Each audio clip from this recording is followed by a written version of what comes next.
ಇಲ್ಲಿ second chapter nouns. Nouns ಅಂದರೆ words that name people, animals, places or things. ಅಂದರೆ ಯಾವುದೇ ಒಂದು ವ್ಯಕ್ತಿಯ ಹೆಸರಿರ್ಬೋದು, ಅನಿಮಲ್ಸ್ ಹೆಸರಿರ್ಬೋದು, ಒಂದು ಜಾಗದ ಹೆಸರಿರ್ಬೋದು, ಮತ್ತು ವಸ್ತುಗಳು, ದಿನ ಬಳಕೆ ವಸ್ತುಗಳ ಹೆಸರುಗಳನ್ನು ನಾವು ನಾಮಪದಗಳು ಅಂತ ಕರಿತೀವಿ. ಅದರಲ್ಲಿ ಎರಡು ವಿಧ, ಒಂದು ಕಾಮನ್ ನೌನ್ಸ್, ಇನ್ನೊಂದು ಪ್ರಾಪರ್ ನೌನ್ಸು.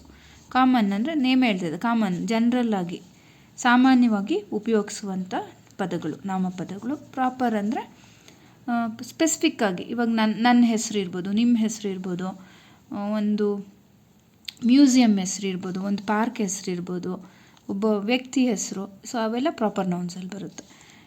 ಇಲ್ಲಿ ಎಕ್ಸಾಂಪಲ್ಸ್ ಏನಂದರೆ ಇದು, ಅದಕ್ಕೆ ಮುಂಚೆ ಕಾಮನ್ ನೌನ್ಸ್ ಏನು ಹೇಳುತ್ತೆ, words that name general things.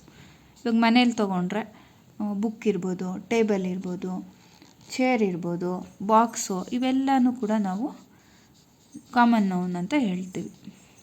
So ಅವೆಲ್ಲ ಸ್ಮಾಲ್ ಲೆಟ್ರಿಂದ ಸ್ಟಾರ್ಟ್ ಆಗುತ್ತೆ. They start with small letters. So ಇಲ್ಲಿ I read a book yesterday, ಈ ಸೆಂಟೆನ್ಸಲ್ಲಿ ಬುಕ್ ಅನ್ನೋದು common noun. I live in a city, city ಅನ್ನೋದು ಕಾಮನ್ ನೌನ್ ಆಗುತ್ತೆ.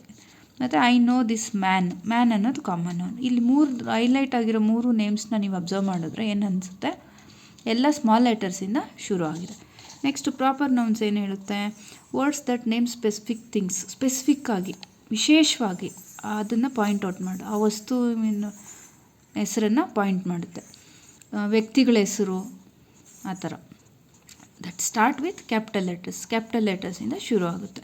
I read the Gita yesterday.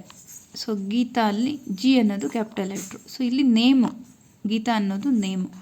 Next I live in Gurugram, ಒಂದು ಸ್ಥಳದ ಹೆಸರು, ಅದು ನಗರದ ಹೆಸರು ಗುರುಗ್ರಾಮ್. ಜಿ ಅನ್ನೋದು ಕ್ಯಾಪಿಟಲ್ ಲೆಟ್ರ್ ಇದೆ. ಐ ನೋ ರಮೇಶ್, ರಮೇಶ್ ಅನ್ನೋದು ವ್ಯಕ್ತಿ ಹೆಸರಾಗುತ್ತೆ, ಅಲ್ಲಿ ಆರ್ ಅನ್ನೋದು ಕ್ಯಾಪಿಟಲ್ ಲೆಟ್ರು. ಸೊ ಇದು ಕಾಮನ್ ನೌನ್ಸ್ ಮತ್ತು ಪ್ರಾಪರ್ ನೌನ್ಸ್.